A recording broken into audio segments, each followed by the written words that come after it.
chung ko che chol nula season 1 bung som leina bung top na ber kalau thleng ta atira changa atop thlenga min lo ngai thak sak tu te zong zong chunga ama sign lom thu karon se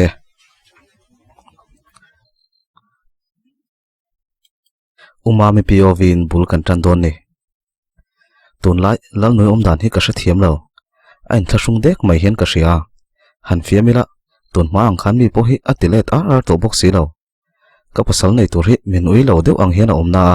akawa engkim matla to don ti ria a hu phur ve deuh moni puitling turin ka fuina sala tuk hian anuna pressure ka pina sala tuk aniang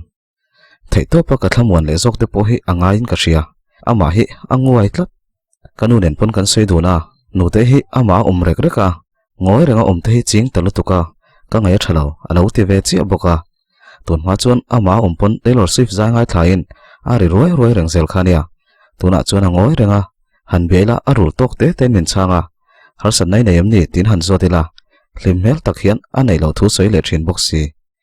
enge mok kan la ka zep lian tak chu anei ani nge yang ruma hian a tom rek reka tun ma arum kal ngai hlei lo kha ain kal khum ta fawa enge mo thuru ka nei renin ain bol tur ruma lo hlan hian rang takin aruma ka lut vat thina ka va check zia ma se u naw nu te rum va dap vak kha engma ti ru ka lo nei lo phei chuan kan chung ko bo ru ka chiat phang ti ka hlau ve boxia a puitling ve to a malpla ta du chho ve to te poniang ka ti tangota ma se anunin thak chak lu tuk hi chu amak ka ti ni enge morin hlelna nei anga han dop chiam la nom ka ti bik chi boxi lo tukin chu kan buai hle maya lal nui la dor hong har thei boxi kanu la in rin dia man ho phi chung thin kha ni danga hian man ho lo em zela nui dor nei tang hian en thla da ve vekin ka ria an buai thak do na nia nui hna na chun man ho ro dor hong har thei lu tuk mai ti chuan ka zila ani po phun nung chung chuan an chuak ve maya ke po school motor ka chan do na wangin ka chuak ve deuh nga la nuin pi dor ka ye ti mai te dor zon ka thlen chuan an dora ve reng zuroi tong deuh thin hi lo le a alo tong ring lang hle maya kalpel mai ka tum chu lal noi chung chang an soi ni tlatin ka ria ka let le a ka vongai thla chiang chu kan zuroi tong a chuan kan naw chan chin chu lo soi na sa khopa pi dor kai nen chuan an lo in hniala chupa chuan ami zia le hoi hera tang khan ka chi ka lo mo le a kul deuh rui to kha a thau dan te kha thau pa ngai ni lo raya ngai ni kha a mel tharewa ka chi ka lo mo le tun lai a chun kan rin lo deuh hi an rai le no zel a ti tla ni lo chuan nui an ti khi chu arai chiang alom ati ka thinarim lu tuka vake ngal buan mai chu ka chak lu tuk pidor kai chuan soiring vak jesu ndo ta lo ni phei chuan a u kha dan shemi ni kha alo ti vata chupa la chun ka chanchin engtin nge ni lo hriat ni ka hrialo ma se a license an kan sel sak dai to alo ti vele ngal ken sum zo lo lek lek ani pidor kai bok chuan chupo ni sem hel hriat tam taka nei don baka nang tan tir na tur khop lek dan chu ala she me mang chu wang chuan i hriat chen lo chu sei bong lo la ni mai alo tia chupa chuan ka hre chiang chu ka ti lo ma se arai ni lo vek point tun hai hian a man chun mang nge lo a kho sa ji kha mai chet le rol virgin in section man hian an mi zia dang tlang pui a kal dana tang te khan arayang tuna tanga thali nga vel lo hak le ro konfi tak chuna tia dor kai chun thil hi in ti she ve theisi e soi sual hi tamsia an hria ta te khani lo sei chuak ange ti in thudang an soi dun ta daya chupa chu wa chhuat cha hal mai chu ka tuma an dor lama chung ka lut trepa ma se ka ngai to chianga tun hnaya nui mi zadang lutuk te chu ka ngai to leta thil ni theinin ka hria ni lo se ka ti lutuka ma se thil thleng thut thei ani nge si hupur tak chon kan ina chung ka chhongal man mo tak chon ka chawa kongka te chu ka hong rok roka kan zuroi tonga thu sei chu diklo se ka ti lutuk chu ka kut te chu a khur dera ka hlau thong tak zetani in ka honga mundang pan mi alawin noiru ma chung ka lut ngala ado kana chun dul shen ani om tak chu lo om ngala ka fa pana ka va en chiang chu om ngai na ka shelo ka thin rim lu tuk chu ka tot upa arum chu ka dap veka a almera chung ka han en chu doctor le kha te tin adam doi ai ho tang chuan phat rual ani to lo tuna tak hian ka bula om se chu ka beng klungal top duang enga nge mo a at em ni kanu ka shil don nge engtin nge ka ti don ka sha thiam lo lal noi khoma chon ka thun no ka tliak no phe ni mai noi rai ni chon engtin nge kanin nei tur hi kan sum thailo kan principal chu ka kola wen chu ka nom sam lo e mai ka lo chol ri mai tiang ti in chol ka dil to pa min lo sha thiam hle a noi chu ka phone ngal ka vin deuh thaka engber nge ka soipo ka shelo ron ho ngal turin ka tia tuna hian ron ho me kang engtin nge ka ti don ni engti re nge he tiang hen lo om tong mi hi chu awa han ti buai takem kan kot zola chon ka taya ka hui le deuh pop pop thina thutlenga te chon ka han thu le ngota om ngai na om lo ni ber a mel ka mu phai chon ka thina rim don lutuk kain sum thain ka ring lo eng po ni se ama chu ron thleng te se ka ngai tu na chu akal thui tak zetani rei fe ka nga ka kongpui ta chon ka chuk le ri thina aron thleng to don nge don lo ti in ka thli thla se ka aron lang har em mai le ngal chutia rei fe ka nga nu chuan noi chu ron thlenga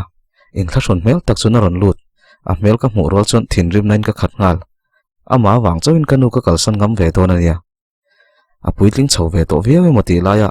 so na lo pa chu ka thinari mani top aron lu rol chon song soi nge om sia tin ka kok ngala zoi saphian umam ka ti pal aron ti tham chia ka ti pal a iti pal thu ni lawin iti lo thu lom ka hria tu song su ka musual tiro dot vek tiro nangma ta ni lo tiro ti in abana chun ka vuana angoi renga ka thin rim lu tuk chon min chang ro irai lo tiro lalu ka zona chu isiam ti in ka soi nok noka akun ngal renga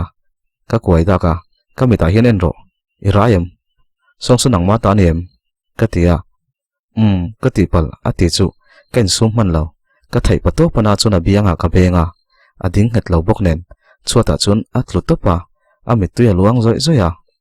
voi khatnan nu te kut ka thak ka kut chu khur dar dara nui I a lutuk he tiang hi hun lo sin tin ka trap ngota nui chu ron hoi poron hoi lo chuata chuna thua engwangin nge he tiang thil hi ti mi hi ngai tu ave me lo em ni tin ka zu thing thia min chang lo amit tu ya luang zoi zoi rengota lalnu ngoi rang su tu fa ngai pai tin ka dop le a an sut fai faya a tong tu lo ben le ka tum che chu kong kharan ron hong thua ya khrisi chuan umam tin ka ba na ron vuana rami ron tlan lut ve ngal bok noi chu ron kwa karil ru chu phim dewa ka bena wanga tlutop nu te chu ka ena ka kut chu ka ena ka khur dor dora nu te thin rim tak tak po ka ho phal ngai lo kha kut ka thak ta chu nia kain thiam lo lutuk ma se ka thin rim e mani ril ru phim ka mang man ngang lo ani thutlenga chun ka thun noka ka kun tlok tloka thleng zat nge ka ti zoi sapa khrisi chuan zoi te hian thlanga na ni to aron tia in shet puina rei toim tin ka zot lea an bu ngau rengota noi chu rami chuan ko thawin tv bula chuan an thut puya tu fa nge ka ti lea noi chuan in sut hlop hlop hian u hriata aron ti tham triaka ka tho hoka in van a takem engtin nge omin tum hriata chuan a hretoim ka ti lea no te chuan ai hrelo ka hril ngam lo ate zoi sapa engponi se kanu po aron ho phota ngai ni ro re langai ni hi ka thei tak ngel don khrisi rami inu chu kol teu lalnu khong scooty chabi ka tia a be ka tangchon scooty chabi chumin ron pe a helmet chu kala khoya nge ka kal don po ka hrelo ka tot lu tuk chu in ti thoven ka du ni ka kal tum na po hrelo chon ka tlan chuak top rengota noi pov a let leang shele hu phur tak chon ka hoa karin ang nge in umami chu thin rim lutuka kutmin thak hiala ka hriat thei china umamin thin rim avoi khat kutmin thak na ni ka bianga aben na ai ma chuan ka thin lunga na jok ka tra chuak lutuk chu tra pu ka trap theilo chuat chu ka bi ngar ngara ka mi tui chu luang zoi zoi rengot mai ni ma se umami chu ka dem lo a thin rim chu om ka ti ma se ka na ni umami chu tlan chuak da ya rami ko chon ka trap rengota khrisi chuan indora kan lo kala unautein engkim min shila ikal deuh chia thu soya kan ron hal chelom tin ka bula chon an lo thu ve renga ke chu kain ni thlop hlopa engtin nge ka tiang ka han tingota khrisi chuan ka kut ron buanin kan hrebik lo ma se kan kalsan lawang che ikianga kan rengang chu wang chon tap to su a thale vek ton kan ti kha umami thin rim te chu a rei ngai lo ti kha a thing puin do zong siam sakla arum ti fai sakila a thin rim chu zia mayang aron ti chuan tun tum chu khati ang khani lo amit menga khan min huat na sat tak kam hu theni a thin rim tak zet ti ka hriani in hi tlop tlop chuan ka tia rami chuan numoi chu kan kol don em ni aron ti zoi sapa ke chuan ai ka bengam lo om to pangu kabula om to pula a thleng tur ang chu ngak to pangu ka tia khrese chuan ka me tuina luan hu ka biang te chu min lo toi saka rami chuan min ku areng boka ka thian te pani ka bulan om tlat te chuan thlamon na min pe a ma se ka tran te chuak zolani chutia rei fe kan om nu chuan khrese chuan local ro room lama omangu tin ruma chuan kan oma kan ngoi wangwanga a kha tokin rami chuan thilaron soile sap thina ka thian te meu po voin kan hun ton chuan ati chi ai ve ni soituran thelawa ka bulan thungoi ve tlok tlok mai ni rei fe chu tianga kan om nu chuan umami le anu chun ron hoa anu chuan nute tin min ron pan ngala oi ka khongai lu tuk che enga tingai soi mai lawa aron ti chu ken sum thailo nu ka ti pal tin ka ku thlopa ka tap chuak khoka umami chu kan bula chuna lo ding ve renga ka ku chu ron buana ka en chho ha in sut fe chuna ron bu ngau rengota amit tu yatling pama ka thian te pon lo ngoi ve renga anu chuan ka khongai lu tuk che kan hriat lau lu tukin ilo in thup char charamo kan ti pal kan lo hra thiam lo lu tuk che ni ti in train sum ti hriat tak chuan a tong siam siama umami chu in sut deuh fe chuan dora pokal to ri lo la thang i taksa khaduat le ro aron ti tham triaka pon lam chu hoya angoi wangwanga zoi saphian ka pasal nai tur i ngai tu ngai hleinem i alu tuk pasal ka nei theilo i hlo wangin i lo zep char chara keite chu ken ngai tu avek thailo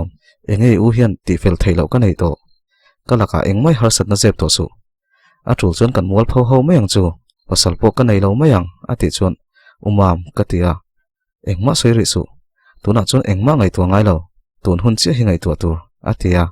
anu chuan adik che khoimo rami thingpui te wa siam te thil ayang u atia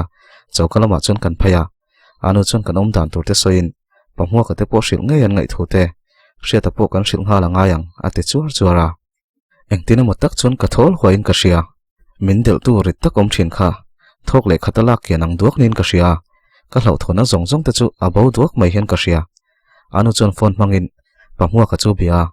umami chuan u hriata chu be boka umami chuan lalnu kha hriata tin phone chu min ron pe a ka be hre hle a khrisi chuan pona va bero nuisak chuan alo tia rami chuan kalta che va bero alo ti ve boka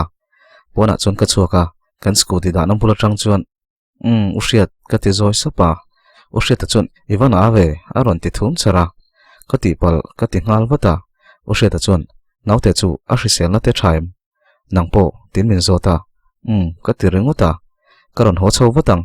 min hril mai la chu a ziom turania ati chuan soitur po ka hrelo ka ngoi renga u hriata chuan tuna chuan ani tur ang ani towa khun har sa tak ipal tlang laya ibula kom thailo chu poi ka te hle mai tuna chuan nang le kai chu baka kan naute tan thai top ka chuang inu chu ngai tu reng reng su mi zo dana ma pa chung khung ne moi lo ni poin ka mangai na dana chuan a moya a thiang bok inu le umami i ngai tu wangin he tiang hi om ti ka hria ka thai top ka chuang voi khatma ka laka thil lian tham tak zep to song che tin min zilin min fuya min hau bor bor boka tuna chuan engkim thleng tur ang anga thleng vek towa ka tho veng khoi mai ka mit te chu ka trana wang chuan a bui lu ka anu chuan lo lut phaite tin min ron awa tong trai na mana rota a tong traya te chuan rami chuan boruak ri tak thak tum ni om takin fiam thu ron thoa noi chuan tuna chuan rai kora hatonga anu lian reu sia ain me ngotang aron ti adik che lo thon tur om to heklo akal ko lew lewanga mase arai hi alang vak lo shim shima ati chuan umami chuan alan ve reu em hi a thawi mo kan tia kan lo chik lo mai mai lom thlani vel han ve se chu alang le zol to ngotang tin lo phun ve se pa te chuan in potlang tak chuan kan ti ti ta hloma azana chuan pamua ka te nurini te no siami te ho te umwana te no pa pon ron kal boka palai kan ningal ti in an hlim hle a u boi chuan min fiam zuk zuk boka api sai te no pan lo chho boka khrisi por ron kal ve a ka zak ve reu lu toka om dan po ka thiam lo nu sangi la chuan min mo nu chei ngal vela an nui dar dara chu tia rei fe kan ti ho le nu chuan pa mua ka chu thu tak deuh hian a ron tinga thlale mai hian hriat a pawh ron chho dawna khulama huan kha aram nei tu ni na anei don tak tak boka apuzi ka khana pe don ani ome chungte chu ron ti fel ngal don boka tin tuna a hna dil tur hi ruati pasal hian engtina mo takin a pui thei ringa hriat a hi chuan mi puina han tin vel chu adu don ho lova ma se kan hril lem lova atling tura han ngai photila in nei lam chu an ma ni hian an ruam man na te an du dan te soi dun ve phot sela ke ni chun koin kara chon engma arem lo na omlo sa shim shima an ma ni pani hi nga kila anin pe hun te po kan tin yang chu kan hriat danin nu te hian anu chu san hi a hre mel sia ati chuar chuara anu chon keima lam chu ngai to ka ngai mi lo nia ma se kan mi zo dana kum khat chunga a zona in khata tanga an chu chu amal som lo ti te oma han nga deuh kha chu kai chon poi ka tilawa alo ti ve boka no sang chon ni e eng po ni se hriat chu ron chho se in nei ngal vut vut lo poin dule an ron in om choka ngani mai lom ti in anui hak haka kai chu om dan pho ka thiam lo kil khata chon ngoi rengin ka oma u hriat chon chanchin min lo hril ve zel ro ti wangin ka text ve reng boka christian en chon ruma kan lut daya kan ti mel mela udoroi te ho poin kan chanchin chon sia an lo phul ngang maya inin nei chon kan ron chho vekang an lo ti ve boka ma se u hriat chu engkim hril ka duwa tun hai mai chon in nei kala du lawa anu hi ka ngai tuaria kumlinga vel tol chu lo ompui ka du nang mai ron lut don te ni lo chuan ti in ka soi fiam thu vela u hriat po chuan nanghet ka nei huna in nei lam chu kan soi don don nia e so yang chuan man mo lo photang ati ve boka te chuan chu ni boruak in lumlet buai noi chu azawa nun po akal ngai chho viawa tuna chun kan zalen ta tak take ma se ka zalen ta mo tia chuan kan kau shanin min phuar ta thunga u hriat point uniform a ha thai ri ta bik lo an kau shanin an phuar ve boka zan kha chu umami chon min ti pui siam siama kan ma hun kha kan lo hrelo lutuka hemi ka soi wang heni rel ru ti ha chong lo la pasal ka nei dei chun kanu hi ka ngai to ni atia soi mai tur ka hrelo le a ma se umam ina yangai lom u hriat po ka hrila ke ni chu kan man mo lo ka ti maya pa mo ka ten chu tiang ngo chu an rem ti do nem ni ati chuan u hriat ka soi pui to u hriat tiang chun pom tur thun soi to lom in nei an ti wat le ka then dei ngani mai lom ka ti chu i se in nei lo chun nu thloi ni do na nia ati chuan a ho e mai nu thloi ho sa ka ni photanga chuan pasal chu ka nei chawang ka ti chuan i ngai to hi ti tam ve deuh te ti in anui saka ke po chuan tak takin anu le kai ngai to lawin ngai ngam deuhin i pasal nei hun tur chu ngai to ro ke ni chu kan man mo lo ka ti a hoi ham in ni chu han ni ve phot te u atia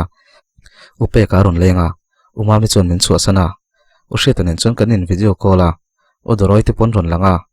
naute hing phuatan in chu fiama kan nui ho dar dara ka hun ton chu a in thlak thok ani ber kaima hi ka zalen vek to zokin ka sia upe kala chon min fem renga i u nei khal lo hlau lutuk mai i nei khal don chong lo tuna chon in chet ai man ka che zel to don hi ti fiam thina tuna chon rai pon nun tak tak ka mangam ve to a ina po ka thu to tuk umami chu school kal alangai reng tho wangin kai point dor kala nga ka dul poron lang ve tran tak taka a por ve to a ma se mi rai por anga lian chu ni ve lem lo korfol te kan ha ve tana anu chon scooty khal hi phalwak to lawa taxin kan kal mai thina umamin scooty changle to a dora chon in tilal tokin ka thuwa ramile christy class bang hen min ron tlo thina thut muna tang hin kalo tir zai zela min ngai theilu tuka ma se anti ve zel mai boka July thla kan chuang kaya u hriat poron chho to don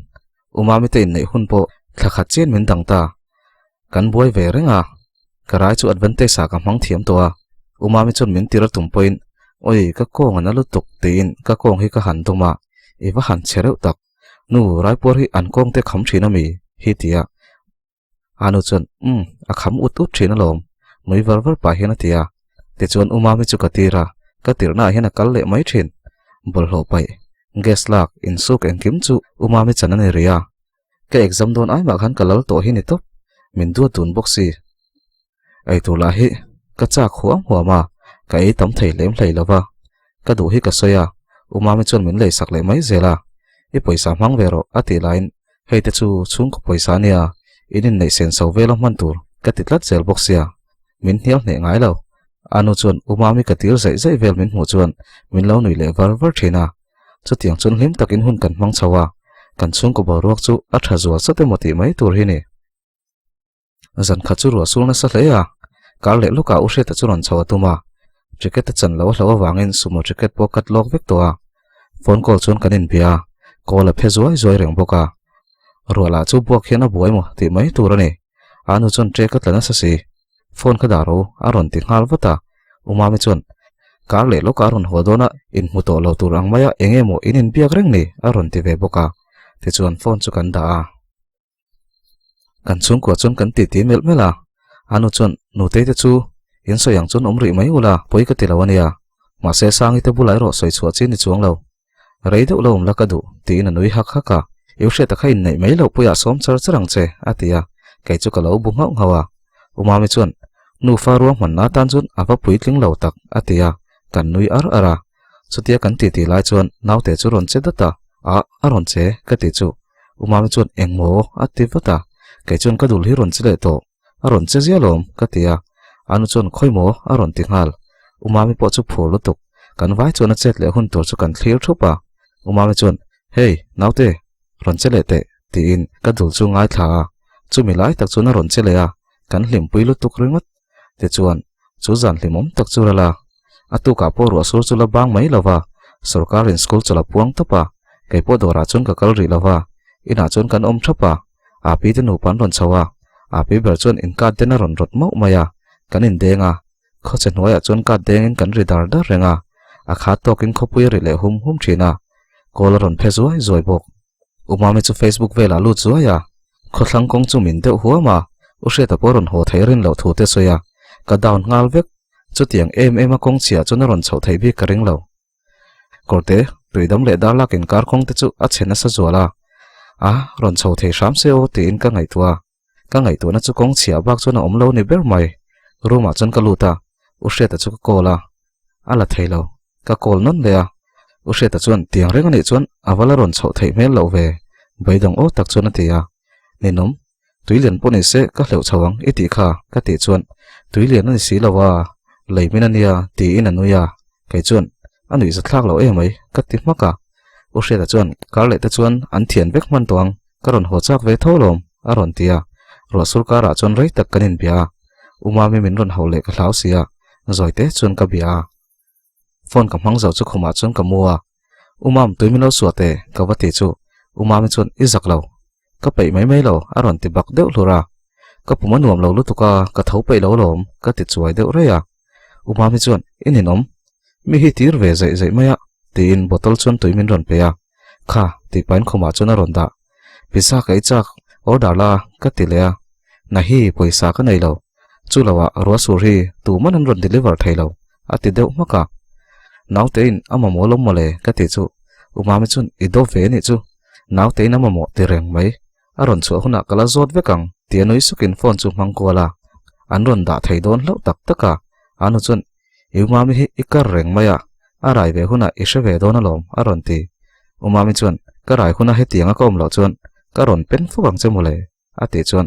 o rai lai om da nain angvek leinem tironu katia aru chun nia in angvek chuang lo ve alo ti le umami chun in trang dun ve se alo ti luka api chun rai lai chun ei tur tui tha te hi ayanga ya in dim te hi ngai lom alo ti ve boka khoma tang chun kalo nui varvara asai zela nawon shi sel duwa nutan nakin zela apoi mo bokalom ipu hian kai po min dot na changa shelawa ka shi sel lo pha vek hi alo ti ve boka kai chuan adik che nutan chun naw te tluk hin omlo kai chu ril trampon om mai la poi ka tilawa mase kan naw te zok hi ka ti chu umami chun iwa han to zar ve takem nang khan ani kharil tram tur thailo chu naw te pu dei ja su alo ti ngal kanui maya tiang chun kan hlim le ta hle a umami chu a chua dona ruaya a che chol viau mai zana hian a meng rei thei e mema zan khat zan rei dewa phone mang chu ka ria upe kanen chun ani hnial nin ka ria umami chun min chu sana hre thu sai le a nui hian pasala nei thuai donin ka ria kanu hi ati ri chu ka ria upe ka chun engtin nge ron hnial ni umami chun kanu le ka chung te aya ngai poimo nei lo reng e kada ati maka phone chu da anin nei chu an cancel mayang ti ka hlau lutuk dar som pathni ri trap to a umami chu alamulo chauka chuna om renga ka va tho chu ka nga ka soi pui do ne moni ti in ka ngai tua ma se he tianga boina chan hi keima awang ve kani sia kain thlasung le dewa kamu hil thei bik lo thil sang sang chu ka ngai tua kameng ve renga umami phone chu ron rile thina a off mak zela dar som pan hi le chan ve vel chuan kan kot la ya chon bai ka ron ridut tuta kong kan ron kik kar kara tunge o tin ka ngai chang renga karu ma tang chuan an thom ka ngai thla renga umami chon kong ka chu wa honga enge ati deuh luka mi pa o chon enga tinge phone lak du lo ati vin deuh thaka umami chon ka peilo ni mai lom enga tinge ron kal atlai to em hi ati leya upe ka oni ti ka sia ka bedu che phone la du silawa ka ron kala ni mai lom ati ve maka umami chon enge ati bak deuh lara upe ka chu ka ron leng don ti paina ron luta umami chon ron len hun poni ami ati leya engen soyang tin ka ngai tharenga umami chon ron luto ti pa chon in chu kal ruk ruka an ngoi dun char chara reifen ngoi nu chon upe ka chon ka ti pal ni kha ati zoi supa umami chu ngoi renga upe ka chon in chung koi ngai poi mo zia chu ka ria ma se in nei kan se lang zonga isoi zia kha ka tan ria ta som thina lom ka mangai chia i chung ko po ka chung ko ang cheng ka ngai pathian zara ka hlo nem ve tok chon ka ria chu wang chon ka phak tokin nuile ka pi zon chu ka boi pui dona lom kan theina na chon kan boi puyang ati chor chora umami po chu ngoi renga anin fop ve nge nin ka ria ka khu der vak china an che son dorin ka ria ka va thau chuaka in beng chenglu to ka haralom le upe ka chu evaron leng zan ve tila ezing o ki ron lut ko zo kem ni ka va te chu upe ka chu ngoi renga umami chon min lo mel rum lutuk ma se nga ma ka ngai du lo ka fiam ve chak shrim shrim upe ka chu iwak jing hle maya ka ti le chu nui suka kan honge ati chun o thing puite inang chu ka ti le a sana chu ka han ena he dar khat le chan ve vel chi mole enge om sia iban tlang do nem ni ka ti le chu a khu khara anuya achuaka umami chon pon thlenga wa thla aron lut de chu lal nu ka beng don chatin kong ka kal rok roka aron kal phaya min ron ben tum chu he umam naute ka to palange ka lo ti wata ivan chetak muro ti noi sakin ruma lota te chuan kai point room chu ka kala upe ka lai mel vel chu ngai to zomin ka nui za hleya te chuan la ngai thain riat lo karin kamu hil ve ta sia sia ya ni liam vele reta dora kom lai chu bena chuan min ron kolin ka chanchin engkim chu lo hre ve towa engkim ka hril lo wang chuna thin rim em ma ke chu ka ngoi renga bena chuan i thian angin min en ni la chu engkim min hril veang ti na phun bulbula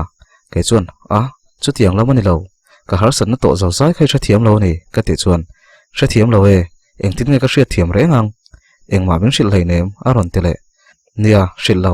tu ma ka hril lo ramite kanu te ngei pon an hre pal leo leo ni ka feelings pakhat mai hre thiam lo ni kha bena chuan ka hriat tir kha chuan ka ril ru hi ana ve zo ka sin ka tai ni chu ka ring tak tak ngai chuang lo ma se tu nang em ema a top chen ma hi ka ring ngai lo ati zuai ra ya a kha tiang zong khan soi to chu ke ni chu kan soi vel vek to kha tuna phai chun milari nia i lo po tam to a i duang tak i thlang nal thai tong chu ka ti chuan ni e ma se ka soi kha mana ka soi khaila shem ati chuan ka ngai tu awang wanga engber nge ka hre to lo ni ben ka van hre to mai lo ka tia ngai tu ro ati sap rengota bena chuan zu ka in ve zeu la ya ka soi kha kanin thiam na kha ati chuan kain thiam lo in kain thlasung hle a enge kha ka ti lui le khera ka soi chuak du lo a hria chu kala hria bena chuan in a thloi hun thlangin ka nga kang che ka ti kha aron ti zoi sapa kai chuan a ben tiang kha chu soi to lawang sang sangin en in be thale ro kai ni po u hria tanen kan thale to a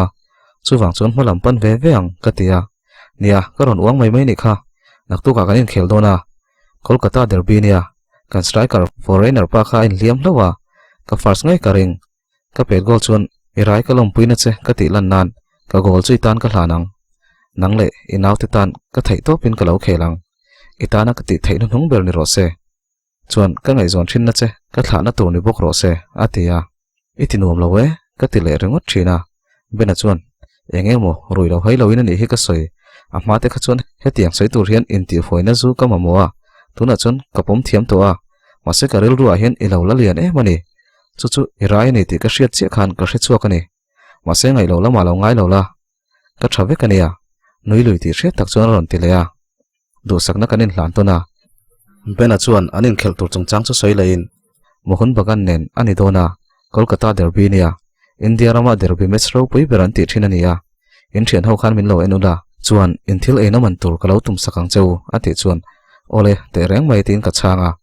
practice hun le ta ka wangin phone chu da a bena chuan ka oman ti nom lo ve lek lek nia hetiang tak hian min lo du ni ti reng reng ka lo hrelo sang sang in anin ton hu phei ka chuan min thei ngel min ve tak tak tai mo ka tia sang sang ila anin thina tangin namdang ho sa deu nen anin ngai zong le ngal fb vela bena fence le mi then khat hoin an trol lui loya kalau khongai reu thei lutuk ama nen chuan kan line be che chuang ho lova bena nen anin then chanero ka zo chian veu point bena bultan ani thule ama thiam lo ani lo thu ba ka sei du lo thunga customer pakhat churon lutin en manglo chuan ka changa chunu chuan he laldin kim nang mai lo I thokem ni aron tivara hayar kan kal lai kan mis kha lo nia min shem ngun thei zia kha aron kal hnaya he ti pain ka dul chu ko ka kein chaina chu en boka pasali nei nge nui sang chuna tia hetianga nui sang hian beng min po tir to ka ngei thei zia kha ma se rei to e maya huat reng a chan tur om lo ama tanga ka thiam na don zong zong ngai to chuan khang mai mai kha chu a haw lutuk nei che lo ma se nei mai thei tin zawak lo chuan ka nui luya mis chuan ani hei hi indoor nge ingak atinun lea kan dor ani ve hi ka ti maya a ming hian mi hi plutuka che chol shopping ti ka mo hian ka ron lut ringot mole khoimo naute tan tin ka gpay chu scanna zanga lai min pe a ka thil zor ta chu en kola ka man mo e mai nidanga ka ron kal le zo kang ti na chuak le ngal da ya man ni lo kai mo ka tia azir lai kan ni lai kha tuna chon khatiang khan kanin mulea hun hi avan local chak tak tin ka ngai to neu newa ushetanen chon kanin text renga kongpo je deu to a ma se ro sur le chon leimin le mai thei atam thu te chu soya tun ka rin rin nia ron ho tum to a ka khlel viau mai la youtuber ten khothlang kong chia chia an ron tilang tak tak chu motor chu soilo sakor kal na tlak poni lawang ti tur hinia chu wang chon usheta chu ngak ri deu mai turin ka tia ma se ni chon men hu chak to thu soin ron chho lui tra la tuma chutia ushetanen kanin biak lai chuan dora chon anu ron luta ka thutna kaning lutuka ka ron phai mai mai atia usheta chu lo chholo tur chon ka tilui tra la ani la chuan min ngai lo ni kha ti zongina la tlata keima chawni lo anu point ron chho lui lo turin alo ti ve boka amak pa hual ani na chen kha om ve to a ain ti thu ve to tat usheta point tun ma abiak dan ang khana be ngai to lo aza ve tratin ka sia anu nen po chun anin be ve mol mola chutia kanin biak lai chon ro ron tla ruatla ushet kan boilok tin phone chu ka dangal anu nen chon pon lama kan thil sel ho kan da chu kan seng zung zunga anu chon ruwa surna sa dona wangin sarkarin chula puanga voin chu an puang sual ngai don ni hi kan lo ti a ati mek lai chuan thil ka hre chuak uma bi chu ka kol ngala umam chu thing le thum no pha ho kha iseng thei hilange ka ti chu treng por tok hian ka seng tor kha khak mai mai ro aron ti anu nen chon kan noya phone la chu da ngal maka ka tirvel hi a ho ve thei lu to ka keila hian tir hin nuam ka ti boxia anu nen chon kan malam hun te sei dunin nu le fa ang po ni lo thian dun ang main kan ti mel mela anu chon chiang fakin sei lo ma se pasal ka nei mai chu alarm ti lo ni berin ka sia kai point nei mai chu ka tum lo reng poka zirtop ni nia bena chon in khel chung chang chu ron sein kan thil aina tur cheng sang khat lai rami account na ron thuna in khel en ho chu kan rota rem thanga poron kal ve don boka kan pe lo viau na a shafu le lak lo to sia kan dang thei don chuang lo tlaya chuan an ron kala christian chon bena poisa ron thun zat kan hre chiang sia man zo pui nge nge kan tuma ramila chon lep nei lo tum ve tral boka mani thei ang hi chon kan phakar ve tlang ani upe ka poron kal ve boka in khel kan en tur vel chu kan soya ani poina lo en chak ve hle hi lo nia kan vai chun in khel en chu kan tum ta rem thang le anu chun lo ti le siam siama pathian thu te soi puya anin kom tok le phian zel ramile christian ei tur vel chun laya kan ei tui don ngang mai poisa chu han man zo pui deuh thak tak taka rami chu aron vui ho na salutuk atuk mai chu usheta ron ho hunani towa in khelan ran ma chu reilo te kanin bia kho che chun ron ho lui lo turin katimol mula a o ve maya chutia phone kan man lai chuan rami chuan lalnu anin khel don khi benapo a khel don ania local vatro aron ti ose ta chuan va en ro tina phal ve maya kaluta in khel chu ka en ve nga la rem thanga buk chuan bena chu lo sei sel renga ka ngei thei lutuk bena telama chuan minute som na le ka gol nga la rem thanga nen chuan kanin nial trepa ka thian rim lutuk chuan horo ka tiringota ani la chuan enga ma ngai lo zui anu chuan I thian rim trong kam la hi adong tu ta na se om thin om e mai alo ti bata rem thanga la chuan ngaya kan nei to alo ti zat zata farsa fa po chuan anti gol bel lava bena chu khel thatok lo hle a ope ka chuan midfield in that lai e mani khi ati maya chu kan pom midfield po chu kan reve chuang lawa rem thanga soya chuan kan pom rem thanga chuan bena chu adem ngora coach chu nila ka thlak tong alo ti ve chena christening lutuk chuan nang ve kha pe lon bi team coach point ni phalawange ngoi mai ro ati chu angoi ve maka kan nui za boxi rem thanga chuan a huat ve melsia kan nui vak ngam lo second half antana tanga rei vak lawa chuan East Bengal chuan anti goal ve kan auna salutuk awang chuan a pisai poron chawve a thil ei in pa chuan kan ena kan phur to lutuka anin ne tok reu boxia in khel ka en to kala tran bel thumaniang bena chuan pet go se engtin nge a gol chulom don ka hrecak ka thiante hau bula chuan a pet gol hlawani chuan katana celebrate don kalauti ve renga rem thanga bok chuan a pate ve si bolan vorna sa si ati gol lawange an coach pokhen khi tiang game khel tur si enge lu ti reng ni alo ti le to minute somsari lai ni to a anin ne tok mai don aniang bena telama chuan a gol trepa maseki parina man lelam polin anron nor phei de vector sia center bula chuan bena chiauma keeper chuan ava pass fu chata rami chuan o tlan ro sport na point tlan siak na pakhat nai ni kha alo ti kai po chu thut mun tang chuan kalo tang lutuk muhun bagan defense pakhat ala midang chuan anron uma an la phalo defender chu bum hlawa Chris chuan Pedro tina lo awak bena chuan a pet waka a goal chiang lutuk ka zuang chuak tora umami chuan lalnu naute kha iwa han mol tor tak alo ti rami chuan rem thanga chu tir ngal bena chuan net chunga bol chu charin camera ma ron tlan phei puya bol chu jersey chunga da in a kut zung pui chu fopa a kor chunga bol da chu a kor chana chuna tuaya rem thanga chuan irai ti ria aron lom pui chani khi ti in min lo shil fia le zota kan ria anin kalau ti wata bena chunga chuan kalong veng engtin nge khatia celebrate na chang kha riat le ka hnuka ul lek anu le umami pon anin khel zo bena chu kol turani khi atilomum e mai an lo ti ve boka rami chuan zoite hian ka khongai reu e ati sapa kai chuan a soi thui ka hlawa kalau khap wata in khel chu zowa upe ka chuan naktuka inversing sakar nga sia kan ho mange atia chuatum chu rami chuan nupuina in buat seinami alo ti zowa upe ka chuan nui sukin ni mai zele atia reivak lo ka thian te po chun thua api sai ho lein anni po chuan anzui ho ve ngala bena chu ka kola an chaka wagin kalom puya a gol celebrate awang chuan lom thu ka soi boka ka shereng tong tin ka shil mola bena chuan hei minron kalchila thlamin lak pui tur ho vai tel hel riman nam sia ma se an poimo ve sia kan vakalange atia ole ti in kanin biak na chu kan ti topa mut mai kan tuma FB le IG vela chun kaluta benefit goal lai le celebrate lai thlak chu alar hle maya ka sefa ka status nge ya ka chuan thu te ka ziak ve luama u shetanen chon kanin text reng boka khwa tha boka karon ho thai nge yang sumo po akal ngei to ne tlong sumo a karon chaudon atia a phur hle a ke chon thil thalo thleng tur ang mai hen ka sia naktuk chon lo ho lo mai se ka ti ni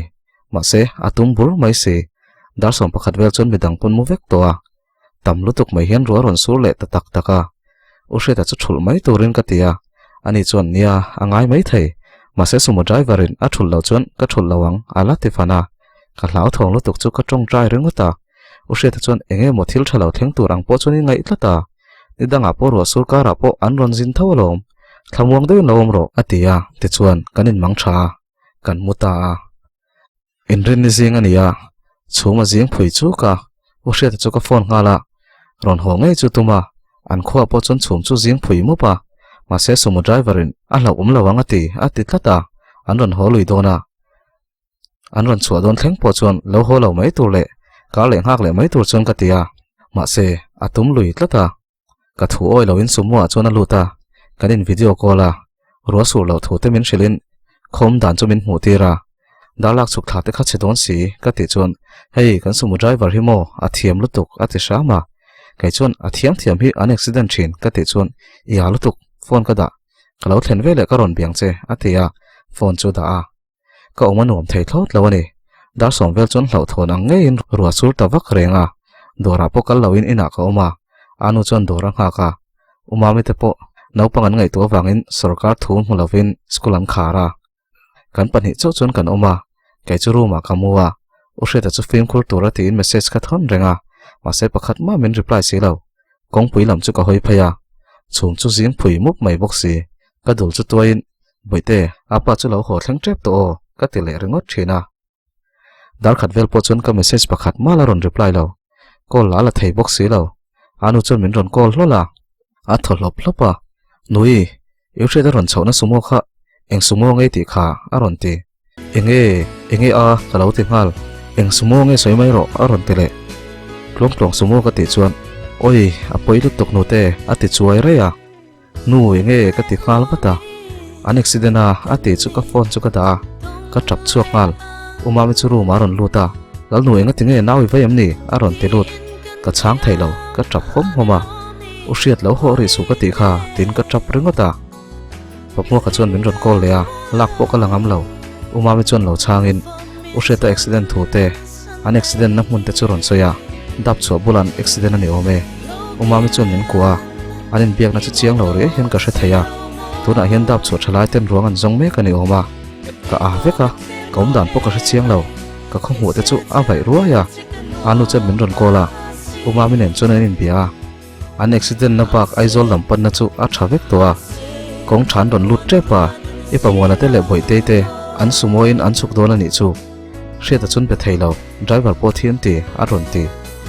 anin biak na chu ka hre ve boxi ka trap hlei thailo ka tho chama ka buai vek umami chun min ron koin min ron chula upe ka chun chanchina hriat vele a ron kal ngala umami nen chuan a hmuna zuk kal ve chun tuma ke chu anu chun min ron ompui tuma ma se ka kal ve tu ka ti tlata wangin upe ka chun kal ve mai ro se ina lo ma zongin in buai zo kang atia chu tianga upe kana soi wang chuan umami po chuan ka kala phal ve ta maya pamona te chuan min lo nga ka an accident na hun lampan chuan kan kala ro chu tam to lo ma se chu ma sin na sat ema wangin khwa chu thim de mopa kan tlan zela u boi chu kan motora chun ronin sonin umami nen chuan min kuwa kom tuan chuan ka thapani mai enge ka soi po ka hrelo ka trap na salu tuk chu ka zoi veka upe ka chuan tuk ver kha hong ro kan ding lok don em ni ati chuan ai kalwatang kalau tia kaipo inti pachan lui chu ka tum sha rama kan tlan chak boka amun kan thlenga ruang chun lo da tlar dala dar thum vel ani to an tin ka hria ma se thimhlim ang main khuwa chu thima ushet ani om tak chu kan va mungal renga sumo chu a thlanga chuna liama bek le mishing an mu ang chun ron la passenger chuang za chu khulaman zota an mukim to driver che dam chuak kan sum thailo ka trap chuaka musangin en chun kanin kwa o boite chu ushet a ruang en diktor chun an kala pamona chun ruang lak chhodan torte alo ruang mana aizol lam a phone kola ka phal thailo a thilawang dam takin kanin hule don min tiamalom a thu tiamati hlotling nge zel tin ka trap khom homa driver chu ron har towa inan la lut ngala u boite chuan ruang chun va ena chumi lai mek chuan bike ber do tang hian mi panin ron chuka u boi out that thom chu ka hria lo hriat pui tin ring takina awa u pe ka chuan hriata ati zoi sapa ka hoi phei ngal u hriata le ko pa chu hu nuang hian an ron phaya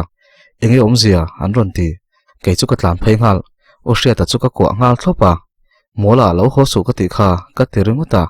accident ho chu ena a check tlak tlaka u boi chuan engwangin nge koli lak thei mi lo ti in a ron beng u hriata chuan ana ro sur na sa sia kan bek monga phone kan da dai lom ko pa hian a bike hi suap dona chau ngai le sia tuidama tangin a bike ka hian ka chuang dai lom in nor chau vela ngai om sia kan tia ati chuan kalom boxi ka thin rim boxi chuan ka han chum le ngot thina o hriata chuan a za thlak ania local ro atia motor bula chuan kan phaya a bek po sumo a chuan ala da vek thu te soin mamit bula tangin passenger pakhatan lak bela ne oma o hriata sita thuin a van tuaya tangta ni pamona te chuan aizol lam chan bek kol ngala an ni po an tho huai mai kai chu ka tra la chuak bok si om dan ka thiam lo u hre ta chu ka han ko le ngot thina ka om dan a piang chu ka lak lo vekin ka ria upe ka chon eng poni se mi lung ngai lu sun na hmuna lo ri khlo hi dik lo ti ro chin chang shilin ikal san photangu hei raipor te kanom sia atia ti chuan u hre ta bek chu lain mian tam tho bokati in kan chho san taria ko pachu atlan ma sa u hre ta nen chuan upe ka motor seat nunga chuan kan pani chuin kan chuanga adara chuan ka bei hle hle a kamu mang ni mai hen ka ria ka hlim lutuk ma se kom dan chu ka hriat pol nuai mai kala ham haya kala normal thei meu lo ani aizol kan lut chawa u hre ta te na chuan kan luta anu po lo om to a api sai te nu pa le rc pon lo om bok nuri ti chuan u hre ta chu min ti hlau thong lutuk tin adara chuan a ron beng thlopa u hre ta pon nui suk ringot khrisile ko panin mu chu an lai hle a ko pa chu u hre ta te na thleng don ani ome ramile rem thanga po kan chan chin hrian an ron thleng ve a pahmuak ka chuan lom thu soi tong trai na in chu zan buai nuai chu kan hmang zo ta ni huna kal zela august tharalin umami te nei thapo kan thleng ta u hre ta thian ho po an ron chho veka u ruati te nu pa po u doroi te le rem te te chu kan inan thlenga a pe le apu te ho po kan inan thleng poka mi khwal kan nei ve nak nak mai ko pate sai te ho chu u hre ta te inan thleng thunga umami te nei ni tan chuan ka makeup artist tu ber ka roya poisa po keiman ka tum veka u hre tan mal soma photography chu thala turin som poka kei chu ka rai pol lian ve to reu lutuka thom no in me tu ra wang to lutuk anu chuan nangte hi film khurang che nei thei reng din hunai din to kha tin min zil renga kaning lek lek ani umami po an han chai chu amoi na mel thatak zeta abula chon ka thuwa umami chuak to mai to chu ka mitue parol le thin umami chon ka kuta chon ron vuanin ani po chu ami tuya tling deuh pam renga chutia umami cheya kan buai lai chuan u hre ta ron kalin kot nen a chelo tak zet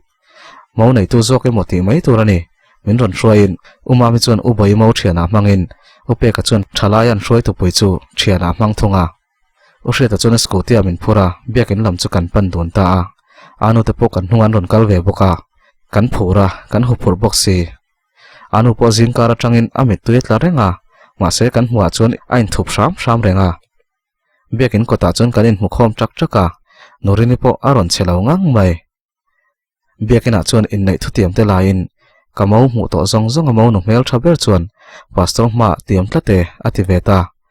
ma soma photography chuan vlog pa in tha alo lamol mol boka chumini chu kan hlim tak zetani umami te nei tanga kar khatna chuan naw ka vaya analu tuk chu om ngai na ka shelo anu chuan umami te no pa kolin rang takin an ron thleng hala iti dam do ina chuan min hruai phaya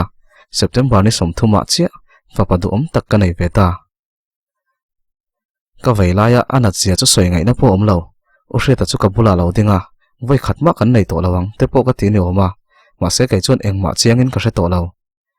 anu chuan naute phing chu phuain lal ruat lua tina phua naute chu tra dewa wang chuan min pom tira ka bula chuan ngoi rengin u hre ta chuan naute nen chuan min lo en dun renga u hre ta en chuan ka nui saka u hre ta chuan naute kut chu ron buana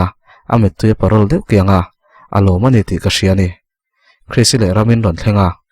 khonge calvary cross moya chu an ron ti luta ka naw nei na lana boxi ka tong tha thailo umami chuan nangni pani ka lo beng cheng su tina lo khapa an thian dona min ron en pa chuan cross moya an ron ti sapa kamel rum lutuk nurini ron thlenga anni airing chuna ron tong lung lunga umami chuna khap ngam boxi lo an nui za chun in sum tlang hle a kan colony ho chu kan kim deuh thapa pahmua ka po wheelchairin an ron nor phei bok chumini chu kan hlim tlang tak zetani tuna chuan che chol nu la kha che chol nu o tuna ri chuan che chol nu thloi kan ri ta ni hi tikhan season 1 chu atop ta season 2 hi kan ti le thei nge ngem ti ka chiang lawa ma se comment dana zir te pon kan ngai tuanga chuanin soi to angin na tira tanga lo ngai thatu zong zong te chuwa ka lo me chuanin endu khop lo na atam ti ka sia karen chia te a ka sei pe to lo chiat bet kha khang vela wang zong zong kha ngai dam ka til chuwa eng po ni se hemi zo hianin a hlomin ka ron da lenga chu in ngai thak pe chi to lo poin langai thave lo hena a hloma ka da chu min lo ser sak theu do nia in zafa in mang tha một tui vek